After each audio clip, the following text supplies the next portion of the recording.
Hello दोस्तों। आज हम बात करेंगे what is comedy of humours. Comedy of humours है क्या? तो एक ये लिटरेरी डिवाइस है।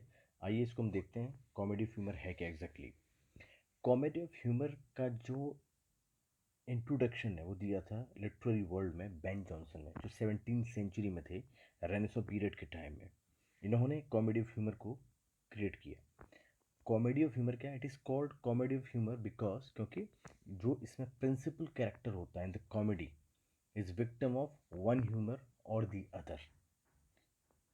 कहने का मतलब क्या है कि जब बेन जॉनसन ने कॉमेडी ऑफ ह्यूमर लिखा, जब उन्होंने कोई कॉमेडी लिखी, उस कॉमेडी के अंदर हर एक जो प्रिंसिपल कैरेक्टर होता था, मेन प्रिंसिपल कैरेक्टर, उसके अंदर एक ह्यूमर ज़रूर होता था। मतलब एक ह्यूमर से वो ग्रसित होता था।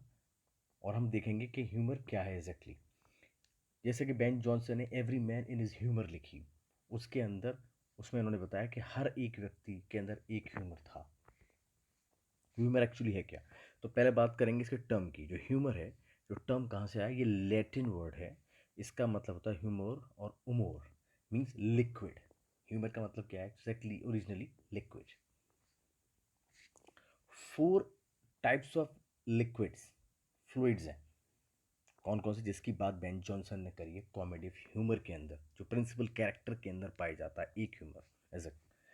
पहला है ब्लड, दूसरा phlegm, choler yellow bile, melancholy, black bile दूसरा नाम इसका। अगर आप बुक्स में देखेंगे तो इसका दूसरा नाम कोलर का येलो बाइल मिलेगा, कभी कोलर नहीं होगा येलो बाइल रहेगा।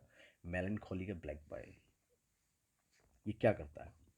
ये जो फोर फ्लूइड्स हैं, ये चार लिक्विड जो हैं, ये टाइप्स ऑफ कैरेक्टर की बात करते हैं।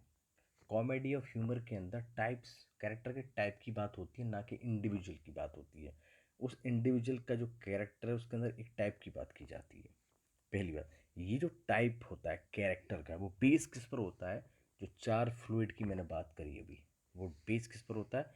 वो चार फ्लूइड कौन कौन से? Blood, phlegm, choler, melancholy. इसके ऊपर वो कैरेक्टर टाइप बेस होता है, डिपेंड करता है। और ये फ्लूइड जो है वो उस व्यक्ति के नेचर को, कैरेक्टर को, टेम्परामेंट को या उसके मेंटल स्टेट ऑफ माइंड को बताता है।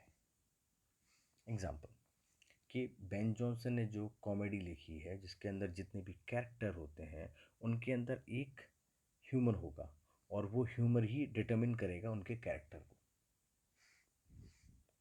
According to medieval and renaissance thinking, मतलब मेडिवल और रेनेसां थिंकिंग क्या कह रहे हैं कि अगर कोई व्यक्ति, a person had a healthy mind and body, कब? When their humours were balanced.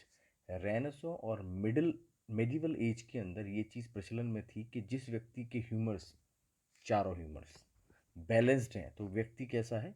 उसका हेल्दी माइंड है और बॉडी उसकी हेल्दी है। अगर ये चारों चीज़ें बैलेंस में है, अगर इम्बैलेंस में दिक्कत होगी। For example, balance of balance of four fluids, ये एग्जाम्पल नहीं एक्चुअली। बैलेंस्ड ऑफ, अगर आपके चारों फ्लूइड बैलेंस है तो आप नॉर्मल पर्सन है। अगर आपके चारों फ्लूइड्स इम्बैलेंस्ड हैं तो आप एबनॉर्मल पर्सन है। और एबनॉर्मल पर्सन के अंदर अगर कोई भी ह्यूमर इम्बैलेंस, ये चारों इम्बैलेंस हैं, तो एक एबनॉर्मल बिहेवियर आपके अंदर होगा। और उस एबनॉर्मल बिहेवियर की वजह से आप एक मजाक बन सकते हैं तो पब्लिक के आगे। इसीलिए बेन जॉनसन की कॉमेडी ऑफ ह्यूमर के अंदर जो कॉमेडीज लगती है, तो उसमें जो कॉमेडी ऑफ ह्यूमर की वजह से जो प्रिंसिपल कैरेक्टर होता था वो ऑब्जेक्ट ऑफ फन क्यों बनता था? क्योंकि उसके अंदर कोई ना कोई एक ह्यूमर था जिसकी वजह से एबनॉर्मेलिटी थी, वो उसकी वजह से वो एबनॉर्मल बिहेवियर करता था, उसकी वजह से वो पब्लिकली वो ऑब्जेक्ट ऑफ फन बनता था। ये फोर फ्लूइड्स के इफेक्ट को थोड़ा डिटेल में देखेंगे। ब्लड का मतलब है, अगर किसी के अंदर ये ब्लड ह्यूमर है, किसी कैरेक्टर के अंदर, प्रिंसिपल कैरेक्टर बेन जॉनसन के अंदर मान के चलते हैं, तो वो बहुत ही ज़्यादा ऑप्टिमिस्टिक होगा, बहुत ही ज़्यादा एक्सेसिवली एक ऑप्टिमिस्टिक होगा।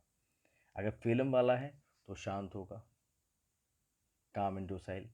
अगर कूलर वाला है तो बहुत ज़्यादा हाई इल टेम्पर्ड होगा, गुस्से वाला बहुत ज़्यादा। और ब्लैक बाइल होगा तो बहुत ज़्यादा मेलनखॉली होगा, बहुत ही ज़्यादा उदासीन व्यक्ति, डिप्रेशन में रहने वाला। ब्लैक बाइल अगर एक्सेस में पाए, तो ये फोर फ्लूइड्स के इफेक्ट्स हैं। अगर किसी भी प्रिंसिपल कैरेक्टर के अंदर कोई भी एक ह्यूमर है और वो है, तो वो ये दिखाता है कि अगर उसके अंदर ब्लड वाला अगर ह्यूमर है तो वो बहुत ज़्यादा एक्सेसिवली ऑप्टिमिस्टिक होगा, जो कि नहीं होना चाहिए। अगर उसके अंदर फैलम फ्लूइड ह्यूमर है तो वो काम और डोसाइल होगा। कूलर है तो हाईली इल टेम्पर्ड कैरेक्टर होगा टाइप। और ब्लैक बाइल है तो एक्सेसिवली उसके अंदर मेलनकॉली उसके अंदर पाई जाएगी। तो ये जो चार फ्लूइड हैं, अगर इम्बैलेंस्ड फ्लूइड्स मेक्स यू क्या मेंटली इल, अगर ये चारों इम्बैलेंस्ड हैं आपके अंदर तो आपको ये मेंटली इल बना सकते हैं। ये बात करता है कॉमेडी, ये चीज़ बताती है कॉमेडी ऑफ ह्यूमर्स, जो बेन जॉनसन ने अपनी कॉमेडी में अपने कैरेक्टर्स के लिए इस्तेमाल करी।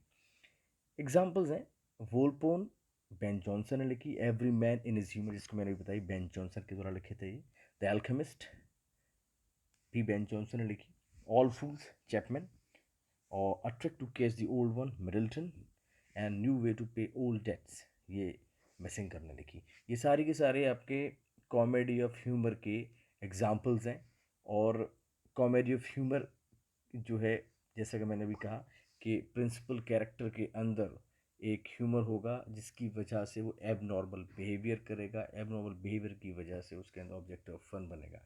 और ये जो एब नॉर्मेलिटी है वो जो ह्यूमर की वजह से, और वो ह्यूमर वो फोर ह्यूमर से एक्चुअली ये रेनेसॉ पीरियड के अंदर इसके बेस पर वो ये डिसाइड करते थे कि अगर ये इम्बैलेंस्ड हैं तो आप हेल्दी, मेंटली हेल्दी नहीं है, अगर बैलेंस्ड है तो आप मेंटली आप हेल्दी हैं।